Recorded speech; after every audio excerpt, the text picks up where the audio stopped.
Hi மக்களே, இன்றைக்கி நம்ம சூடான சிக்கன் பிரியாணி எப்படி பண்ணுறதா பார்க்க போகிறோம். வாங்க வீடியோக்குள்ள போய் பார்க்கலாம். நாங்கள் குக்கரில் தான் பண்ணுவோம். குக்கர் ப்ளஸ் அண்டா எதில் வேணாலும் நீங்கள் பண்ணலாம். குக்கர்லேயே டம் பிரியாணி தான் பண்ண போகிறோம். விசில் போட போகிறதில்ல. குக்கரில் வந்து பார்த்திங்கன்னா ஒரு 5 ஸ்பூன் அளவுக்கு எண்ணெய் ஊற்றிக்கோங்க. நீங்கள் என்ன எண்ணெய் யூஸ் பண்ணுறீங்களோ அதையே ஊற்றிக்கோங்க. ஒரு 5 ஸ்பூன். நம்ம நிறையா ஊற்றினா தான் கொஞ்சம் வந்து டேஸ்ட் நல்லாயிருக்கும். அதுக்கப்புறம் வந்து பார்த்திங்கன்னா ஒரு பாக்கெட் பட்டை லவங்கம் ஃபுல்லாகவே, அதில் பட்டை லவங்கம் கிராம்பு எல்லாமே இருக்கணும். அது வாங்கி யூஸ் பண்ணுங்கள், அதான் நல்லாயிருக்கும். அதுக்கப்புறமா அது நல்லா பொரிஞ்சதுக்கப்புறமா வந்து பார்த்திங்கன்னா இஞ்சி பூண்டு பேஸ்ட்டு. தயவு செஞ்சு பிரியாணிக்கு இஞ்சி பூண்டு பேஸ்ட் நீங்களே தயார் பண்ணி யூஸ் பண்ணுங்கள். கடையில் விற்கிறத வாங்கி யூஸ் பண்ணாதீங்க, நல்லா இருக்காது. இந்த பிரியாணிக்கு பொறுத்த வரைக்குமே நீங்களும் அரைச்சி யூஸ் பண்ணிங்கன்னா ரொம்ப ரொம்ப நல்லாயிருக்கும். அதுவும் நல்லா வதங்கினதுக்கப்புறமா கொஞ்சம் மஞ்சள்தூள் போட்டுக்கோங்க. அது போட்டு வதக்கினதுக்கப்புறமா வெங்காயம் பச்சை மிளகாய் அதையும் ஆட் பண்ணிக்கிறேன். வெங்காயம் 1/4 கிலோ, தக்காளி 1/4 கிலோ. இது 1 கிலோ பிரியாணிக்கு ஆனால் அளவு. இது ரெண்டுமே இங்கே கரெக்டான அளவில் போட்டிங்கன்னா மட்டும்தான் நல்லாயிருக்கும். ஸோ வந்து பார்த்திங்கன்னா வெங்காயமும் 1/4 கிலோ போட்டுக்கோங்க. தக்காளியும் 1/4 கிலோ ஆட் பண்ணிக்கோங்க. வெங்காயம் நல்லா வதங்கினதுக்கப்புறமா இப்போ தக்காளி ஆட் பண்ணுறோம். மறுபடியும் சொல்கிறேன், சேம் கேஜில் போட்டிங்கன்னா தான் நல்லாயிருக்கும். தக்காளியும் போட்டுட்டு நல்லா வதக்கி விட்டுக்கோங்க.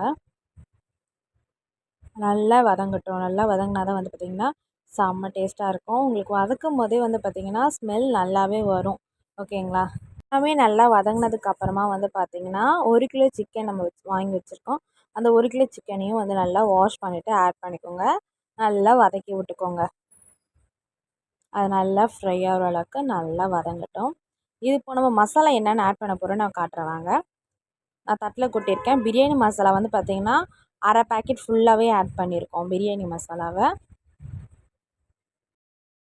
பிரியாணி மசாலா ஆட் பண்ணதுக்கப்புறமா வந்து பார்த்திங்கன்னா சிக்கன் மசாலாவுமே வந்து பார்த்திங்கன்னா ஒரு 1/4 பேக்கெட் அளவுக்கு ஆட் பண்ணிக்கிறோம். அடுத்தது வந்து பார்த்திங்கன்னா கரம் மசாலா ஒரு 2 ஸ்பூன் அளவுக்கு ஆட் பண்ணிக்கோங்க.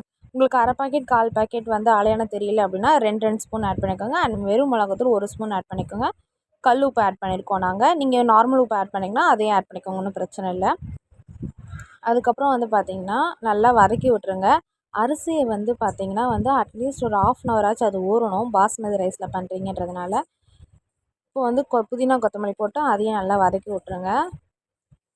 இப்போ தண்ணி ஆட் பண்ண போகிறோம். தண்ணி இப்போ எப்படி ஆட் பண்ணுறோம் அப்படின்னு சொல்லிட்டு பார்த்திங்கன்னா, இப்போது நீங்கள் 1 கிலோ பாஸ்மதி ரைஸ் இருக்குது அப்படின்னா அது ஒரு கப்பில் அளந்துக்கோங்க. இப்போ அது 5 கிளாஸ் வருது அப்படின்னா நீங்கள் அதை அப்படியே டபுளாக ஊற்ற வேண்டியதாக இருக்கும்.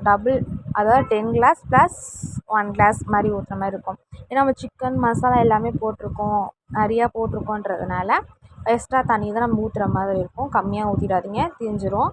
நம்ம எடுத்து பார்ப்போம் இதை. ஏன்னா வந்து நம்ம தம் தான் கட்ட போகிறோம், விசில் குக்கர் போட போகிறதில்ல. ஸோ தம் கட்ட போகிறோன்றதுனால நம்ம எடுத்து பார்க்கலாம், ஒன்றும் பிரச்சனை இல்லை. இப்போ வந்து அரிசியும் வந்து ஆட் பண்ணிக்கலாம். ஒரு கொதிச்சோடனே அரிசியும் ஆட் பண்ணிக்கலாம். நல்லா கொதிக்கட்டும். ஒரு 3 மினிட்ஸ் ஆச்சு நல்லா அது கொதிக்க விடுங்க. அப்போ தான் வந்து பார்த்திங்கன்னா நல்லாயிருக்கும். அது கொதித்த உடனே பார்த்திங்கன்னா அரிசி ஆட் பண்ணிவிட்டு தம் போட போகிறோம். இப்போது உப்பு காரம் எல்லாம் கரெக்டாக இருக்கான்னு செக் பண்ணிவிட்டு இந்தமாதிரி தம் போடுறதுக்கு எப்படி தம் போடணும்னு சொல்கிறேன் பாருங்கள். குக்கரில் இப்படியே வச்சுருங்க. இந்த தட்டு வந்து இதில் ஆல்ரெடி மூடி இந்த தட்டு தான். ஸோ அழுக்காக இருக்குன்னு பார்க்காதீங்க. அது ஆவி பட்டு இப்படி வந்திருக்கு. ஒரு தட்டு வந்து எடுத்துக்கோங்க. ஒரு தட்டு எடுத்து அதை க்ளோஸ் பண்ணிவிடுங்க. மேலே வச்சு ஆப்போசிட்டில் க்ளோஸ், கொஞ்சமாவது கேப் வருமே. ஆனால் இட்லி குண்டா மூடி இருக்குங்களே அதை வச்சு இட்லி குண்டா மூடி போட்டுருங்க. அது வந்து காற்று போகாமல் இருக்கும்.